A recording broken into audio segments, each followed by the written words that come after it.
Boa noite, vamos dar continuidade a esta sessão de júri. Primeiramente passarei a palavra para o Ministério Público, posteriormente para a Defensoria Pública e, ao final, sentença.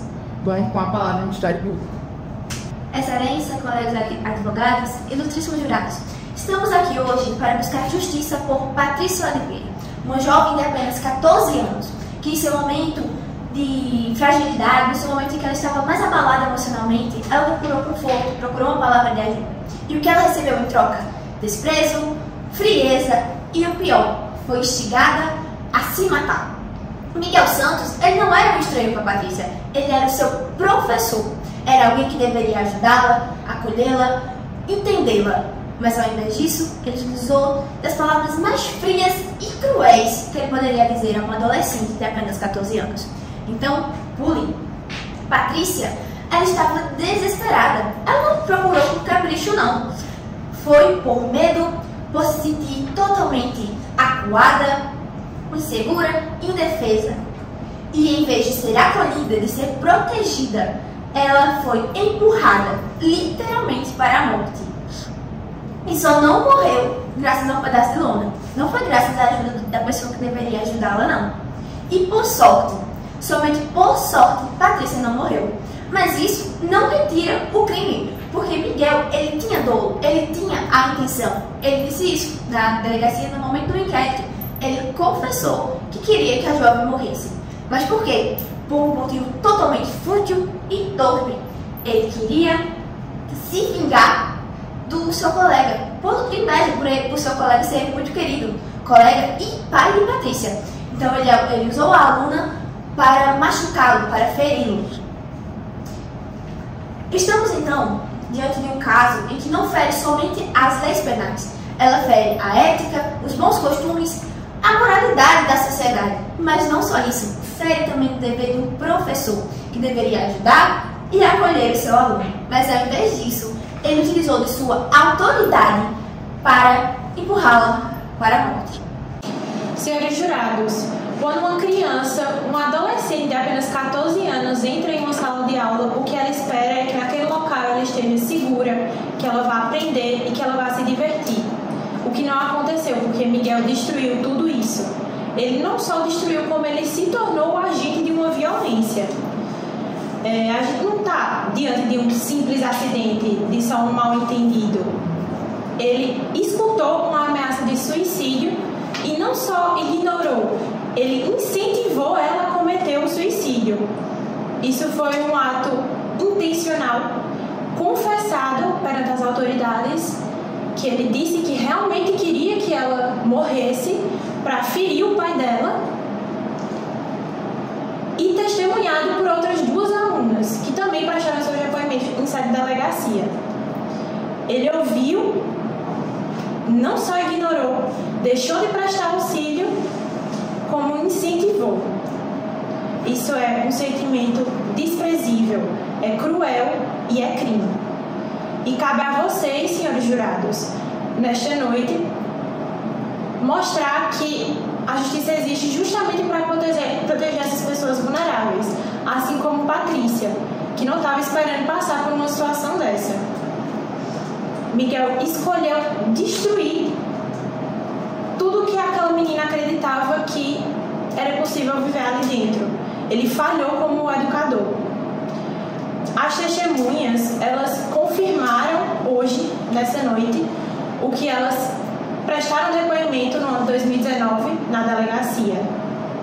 E esse é o momento de vocês mostrarem que nenhum professor, nenhuma outra autoridade pode usar do seu poder para acabar com a vida de uma jovem que tinha total confiança nele.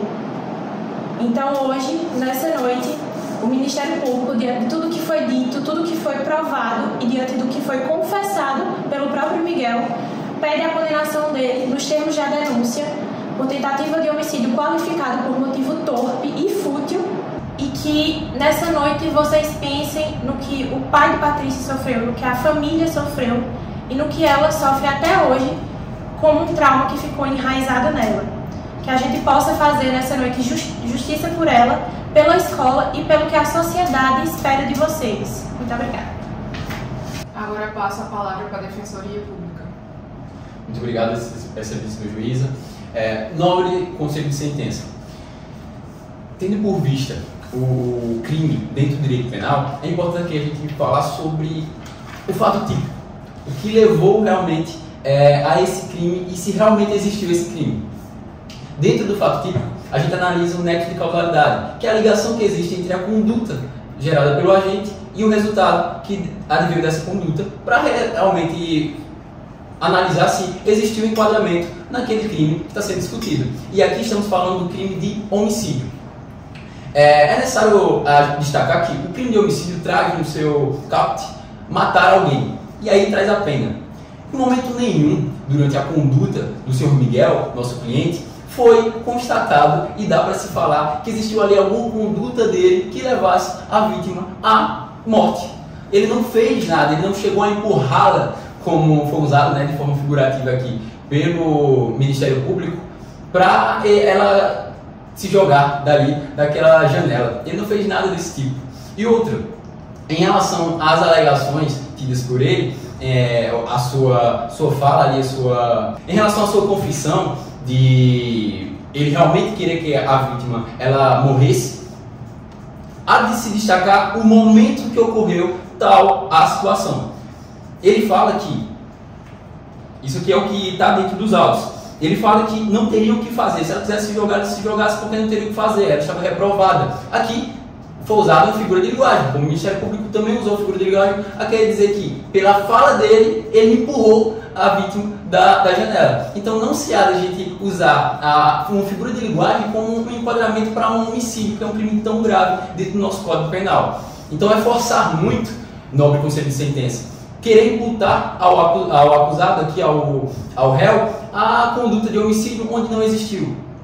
Se todo professor, e isso é bom que a gente deixe claro, ele fosse tido como um acusado de homicídio por uma fala, então a gente não teria o que falar, porque todo professor que nega a um aluno, diante de uma própria nota dele, a possibilidade de aprovação, ele também teria ali enquadramento em alguma instigação, algum crime. Então, a gente punir de forma injustiçada uma pessoa por um crime que ele não cometeu.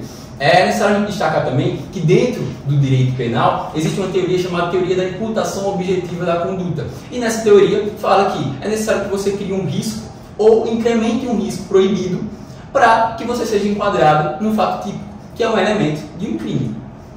Então, não existiu qualquer criação ou incremento de risco na fala do professor para que se existisse ali um enquadramento no crime de homicídio. Então, diante disso, a defesa pede veementemente que o nobre Conselho de Sentença, baseado nas nossas falas e no que já foi apresentado dentro do processo, venha com a absolvição do réu, tendo em vista que não existe crime de homicídio. Compreendendo o excelentíssimo Conselho de Sentença pela não absolvição do acusado, pede à Defensoria, de forma subsidiária, a desclassificação para o crime do artigo 122, que versa sobre o induzimento, instigação ou auxílio ao suicídio, tendo em vista que, de forma reiterada e bastante clara, as promotoras de justiça elas atribuem essa conduta de incentivar o suicídio o acusado. Conduta essa que é expressamente observável no próprio artigo 122. Dessa maneira, pedindo assim uma possível desclassificação numa não absolvição do artigo 121. Também vai requerer a defesa em uma eventual condenação que, na primeira fase da dosagem da pena, a excelentíssima juíza observe as circunstâncias judiciais que são totalmente favoráveis ao réu, além de que um específico que se refere às circunstâncias do crime, nada tem a se atribuir, tendo em vista que é uma conduta expressamente normal pela tipicidade daquele crime em si. E na sua segunda fase, pede que observe a atenuante da confissão espontânea que ocorreu em sede policial e que seja assim fixada a pena em seu patamar mínimo. Concluídas as alegações feitas pelo Ministério Público, que pugnou pela condenação pelo crime de homicídio qualificado tentado, e pelas alegações feitas pela Defensoria Pública, tendo como tese principal a absolvição e tese subsidiária a desclassificação, passo a preferir a sentença. Aí todos se levantam. Levando em consideração o conceito de sentença, julga-se improcedente ao pedido do Ministério Público nos termos do artigo 368, inciso 3º, e absolve-se o réu Miguel dos Santos pela prática do crime tipificado no artigo 121, parágrafo 2º, inciso 1º, na forma do artigo 14, parágrafo 1º. Visto que, para se enquadrar na tentativa de homicídio, precisaria o réu praticar o elemento objetivo do artigo 121, no qual seria matar alguém, o que foi que não ocorreu no caso em questão. E o que poderia também ser aventado seria o crime previsto no artigo 122. Contudo, tal artigo não incide no caso em questão porque, conforme o laudo de exame de corpo de delito, diz que o resultado do fato foi lesão corporal de natureza leve.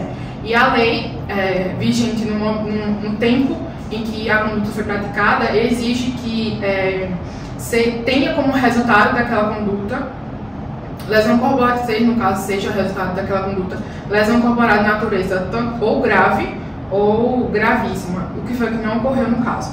Então, tendo em vista que a lei exige que seja de natureza grave ou gravíssima e não ocorreu, neste caso dá-se a absolvição do réu e com isso dou por encerrado tal sessão do júri.